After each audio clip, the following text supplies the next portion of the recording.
Hi all, welcome to electrical Eduzone. അപ്പോൾ നിങ്ങൾ തമിഴിൽ കണ്ട പോലെ നമ്മളെ റെയിൽവേയുടെ റിക്രൂട്ട്മെന്റ് പ്രോസസ്സിനെ പറ്റിയിട്ട് അവരുടെ ഒരു സ്പീഡ് റിക്രൂട്ട്മെന്റ് പ്രോസസ് സ്പീഡ് കൂടുന്നുണ്ടോ അല്ലെങ്കിൽ കുറയുന്നുണ്ടോ എന്നുള്ള കാര്യങ്ങളൊക്കെയാണ് നമ്മൾ ഇന്നത്തെ ഒരു വീഡിയോയിൽ നമ്മൾ ഡിസ്കസ് ചെയ്യുന്നുണ്ടാവുക. അതിന് മുമ്പ് നിങ്ങൾക്ക് അറിയുന്നുണ്ടാവും RRB JEയുടെയും അതേപോലെ ALPയുടെയും CBT2ന്റെ എക്സാം ഒന്ന് ഡേറ്റ് റീഷെഡ്യൂൾ ചെയ്തിട്ടുണ്ടായിരുന്നല്ലോ, പക്ഷെ ഫൈനൽ ഡേറ്റ് ഇതുവരെ വന്നിട്ടില്ല. അപ്പൊ ഇതിൽ കുറെ പേര് റെയിൽവേനൊക്കെ കുറ്റപ്പെടുത്തുന്നതായിട്ട് ശ്രദ്ധയിൽപ്പെട്ടു.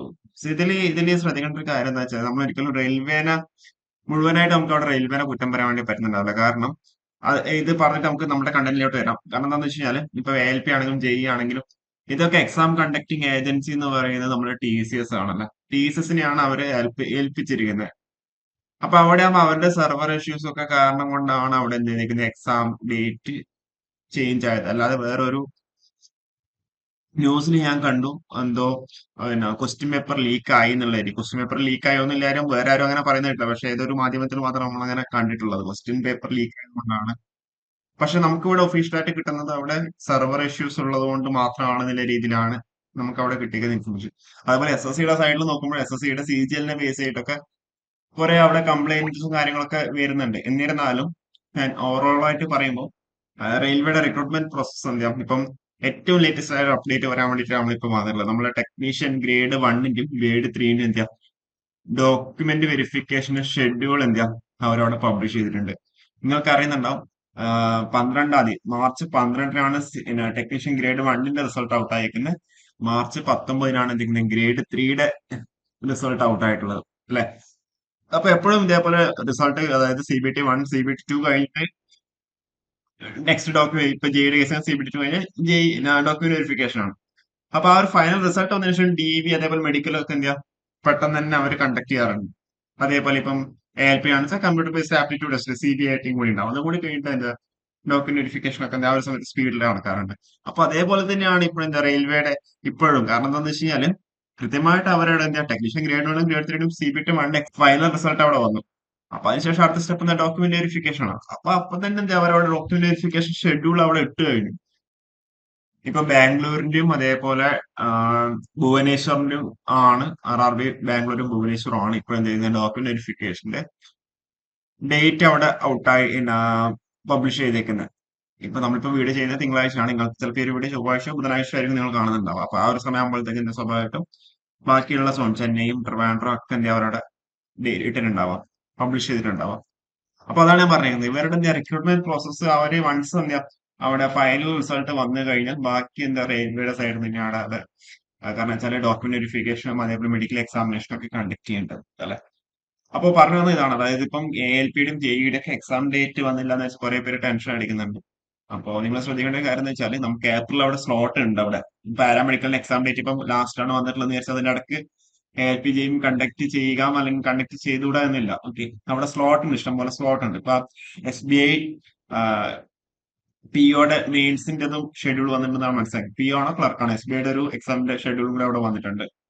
ഓക്കെ, ക്ലർക്കാണെന്ന് എനിക്ക് തോന്നുന്നു. അപ്പൊ അതും കൂടി അവിടെ വന്നിട്ടുണ്ട്. അപ്പോ നമ്മൾ അന്ന് വീഡിയോ ചെയ്തില്ല, ഏപ്രിൽ ഇഷ്ടംപോലെ എക്സാം ഷെഡ്യൂൾ അവിടെ ഉണ്ട്. ഓക്കെ, അപ്പൊ നമുക്ക് അവിടെ കണ്ടക്ട് ചെയ്യാൻ വേണ്ടി പറ്റുന്നത് മാത്രമേ ഉള്ളൂ. അപ്പൊ നിങ്ങൾ തന്നെ കണ്ടിന്യൂസ് ആയിട്ട് പ്രിപ്പയർ ചെയ്യാന്നുള്ളതാണ് ഇതിൽ ശ്രദ്ധിക്കേണ്ട കാര്യം. വേറെ കാര്യം എന്ന് വെച്ചാൽ ഇപ്പം ALPയുടെ 2025 നോട്ടിഫിക്കേഷൻ ഇപ്പൊ പുറത്തിറങ്ങുന്നുണ്ട്, അല്ലെ? ഷോർട്ട് നോട്ടീസ് ഇപ്പൊ അവിടെ എംപ്ലോയ്മെന്റ് ന്യൂസ് വന്നിട്ടുണ്ട്. അപ്പൊ അതിൽ പറഞ്ഞിട്ട് 10-ാം തീയതിയാണ് എന്ത് ചെയ്യുന്നുണ്ടാവുക, ഓൺലൈൻ ആപ്ലിക്കേഷൻ പ്രോസസ് സ്റ്റാർട്ട് ചെയ്യാന്നില്ല കാര്യം, അല്ലെ? അപ്പൊ അവരോട് കണ്ടിന്യൂസ് ആയിട്ട് ഞാൻ ഒരു RRB ALPയുടെ അല്ല RRB 2025 നോട്ടിഫിക്കേഷൻ ഇന്ന സമയത്ത് റിലീസ് ആവും, അതൊക്കെ ടെന്റേറ്റീവ് ആയിട്ട് അവർ പറഞ്ഞ ആ ഒരു പ്രോസസ്സിലേക്ക് കൂടെ തന്നെ അവർ പോകുന്നുണ്ട്. ഓക്കെ, അപ്പൊ ചില സമയത്ത് എന്താ അൺഎക്സ്പെക്ടഡ് കണ്ടീഷൻസ് വരുമ്പോഴാണ് ബാക്കിയുള്ളതൊക്കെ അത് കറസ്പോണ്ടിങ് ആയിട്ട് ഡിലേ ആവുന്നത്.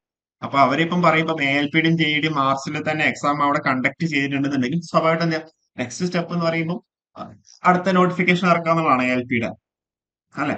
അപ്പൊ അവരത് മനസ്സിൽ കണ്ടിട്ടാണ് എന്ത് ചെയ്തിരിക്കുന്നത്, ഈ ഒരു രീതിയിൽ അവർ പ്ലാൻ ചെയ്ത് വന്നേക്കുന്നത്.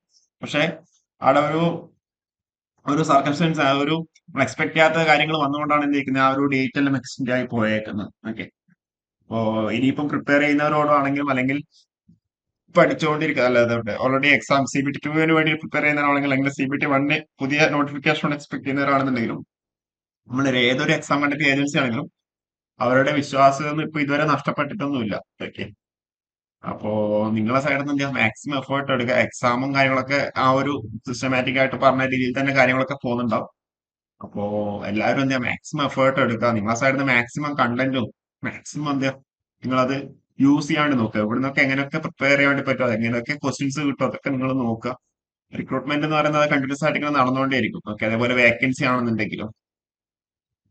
അപ്പൊ ജസ്റ്റ് ഒരു ഇൻഫർമേഷൻ പാസ് ആണ്. നമ്മൾ കുറെ പേര് ചോദിച്ചിട്ടുണ്ടായിരുന്നു എപ്പോഴാണ് എക്സാം കണ്ടക്ട് ചെയ്യുക, അതേപോലെ RRB എന്തുകൊണ്ട് എങ്ങനെ ചെയ്യുന്നത്, അതേപോലെ ആ ഒരു രീതിയിൽ പോകുന്നതൊക്കെ കുറെ പേര് ചോദിച്ചിട്ടുണ്ടായിരുന്നു. അപ്പൊ അതുകൊണ്ട് ജസ്റ്റ് ഒരു വീഡിയോ ചെയ്തെന്ന് മാത്രമേ ഉള്ളൂ. എനിവേ റിക്രൂട്ട്മെന്റ് റിലേറ്റ് ചെയ്ത കാര്യങ്ങളുണ്ട് RRB അങ്ങനെ ഒരു എന്താ പറയണ്ട ഒരു സംശയം നേരിലൊന്നും ഇപ്പൊ നിലവിലില്ല. ഓക്കെ, ഇപ്പൊ SSCന്റെ സൈഡിലാണെങ്കിൽ അവിടെ CGL കേസിൽ കുറെ ഇഷ്യൂസ് വരുന്നുണ്ട്, നിങ്ങൾ അറിഞ്ഞിട്ടുണ്ടാവും.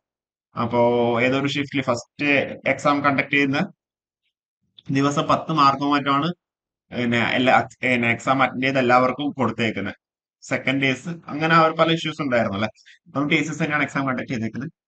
അപ്പോ ഓക്കെ, ഇതിനൊക്കെ എന്താ പറയുക നമ്മളൊരു റിക്രൂട്ട്മെന്റ് പ്രോസസ്സിന് ഇതൊന്നും എഫക്ട് ചെയ്യുന്നുണ്ടാവില്ല. നിങ്ങൾ കൃത്യമായിട്ട് അവിടെ പ്രിപ്പയർ ചെയ്യാന്നുള്ളതാണ് ഇതിൽ അൾട്ടിമേറ്റ് ആയിട്ട് ശ്രദ്ധിക്കേണ്ട ഒരു കാര്യം. ഓക്കെ, എനിവേ ജസ്റ്റ് ഒരു ഇൻഫർമേഷൻ പാസ് ചെയ്തെന്ന് മാത്രമേ ഉള്ളൂ.